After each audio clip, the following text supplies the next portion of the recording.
Episodi ya kwanza. Mwanzo wa mwisho wangu. Usiku ulikuwa kimya, kimya kuliko kawaida. Ule ukimya ambao unakunja moyo na kukufanya uhisi kama dunia nzima imegeuka kuwa adui yako.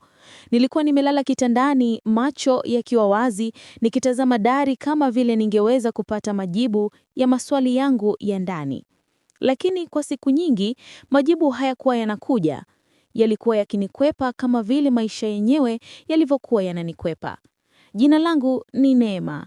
Mwanzoni nilikuwa mtu mwenye furaha, mwenye marafiki, mwenye ndoto nyingi, na juu ya yote nilikuwa na moyo laini. Nilipenda kupitiliza, nilijitoa kupitiliza, nilijali kupitiliza, lakini siku moja nikagundua kuwa moyo laini ukiisha kukutana na watu wabaya, unaweza kukatika kama karatasi iliyonyea maji. Na hapa ndiyo hadithi yangu inaanza. Saa 4 asubuhi, siku ambayo maisha yangu yalibadilika. Simu yangu ililia kwa mfululizo. Sikujua ilikuwa nani. Nilikuwa nimechoka. Nilikuwa nimeshinda nikilia mpaka usingizi ukanipitia tu usiku ulioisha. Nilipoinua simu, jina lililokuwa limeandikwa lilifanya damu yangu isigande.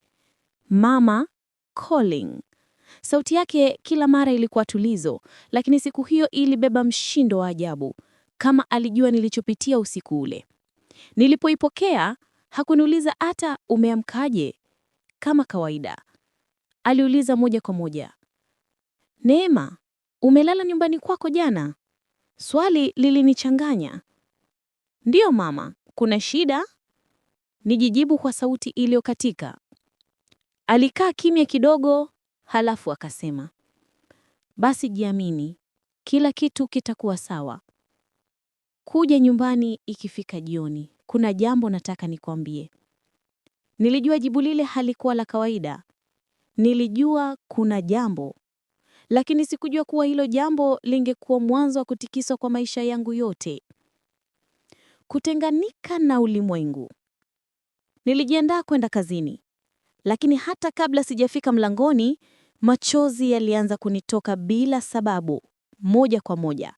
Kama mwili wangu ulikuwa unajua kitu ambacho akili yangu haikukijua bado. Nilitembea hadi kituo cha daladala nikijikokota. Kila hatua ilikuwa nzito. Nilipanda daladala na kukaa pale dirishani. Kila mtu nani alionekana na furaha, wengine wakicheka, wengine wakisikiliza mziki. Mimi tu ndiye nihisi kama dunia imenitupa pembeni. Nilikuwa nimegombana na mpenzi wangu Baraka usiku uliopita. Yawezekana watu wanasema mapenzi si kila kitu, lakini kama unampenda mtu kupita kiasi, anapokuumiza moyo haumii tu, unavunjika vipande vidogo vidogo. Usiku ule Baraka aliniambia maneno ambayo sijawahi kuyasikia kutoka kwake. Neema, mimi nimechoka na maisha haya kukufuatafuata. Hutoshi, sio mtu niliyetaka baadaye. Naomba tuachane. Nilijaribu kuuliza, kwa nini sasa? Kwa nini ghafla? Lakini hakutaka hata kusikia. Kile kibonge cha uchungu kilikaa kooni langu kama jiwe. Kila nikijaribu kumeza, kinanirudi. Ofisini, mlio uliosimama kwenye nafsi. Nilipofika ofisini, hali yangu haikuwa nzuri hata kidogo.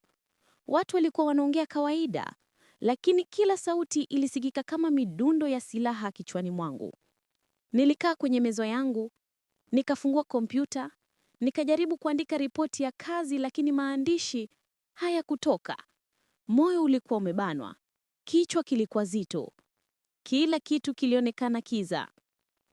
Mwajiri wangu Bisara alinigeukia na kuniambia, Neema, leo uko tofauti. Kama umechoka, chukua pumziko. Nilijaribu kutabasamu, lakini hata tabasamu lilikuwa bado limevunja moyo wangu. Jioni, siri ya mama. Niliambiwa kwenda nyumbani kama mama alivyonitaka. Nilipofika, meza ilikuwa imepangwa vizuri kama vile kulikuwa na tukio maalum. Mama yangu alikuwa amekaa pale sebleni, mikono yake mapenjani, macho yake yakiwa yametulia lakini yamejaa usisitizo. Karibu mwanangu, alisema kwa upole. Nikaa taratibu pembeni yake. Kabla hajasema neno lolote, alianza kunishika mkono, na hapo ndipo nilijua jambo alilotaka kuniambia lilikuwa zito. Akasema, Neema, kuna vitu ambavyo nimekuwa nikiogopa kukuambia kwa miaka nyingi, lakini sasa ni wakati. Maisha yako yatabadilika baada ya haya. Nilimeza mate, nikasema kimya, na ni nini mama? Nikasikisha mikono yake, halafu akasema, ni kuhusu baba yako. Nilishtuka kidogo. Nini kuhusu baba? Alifariki miaka mingi mama, si ndio?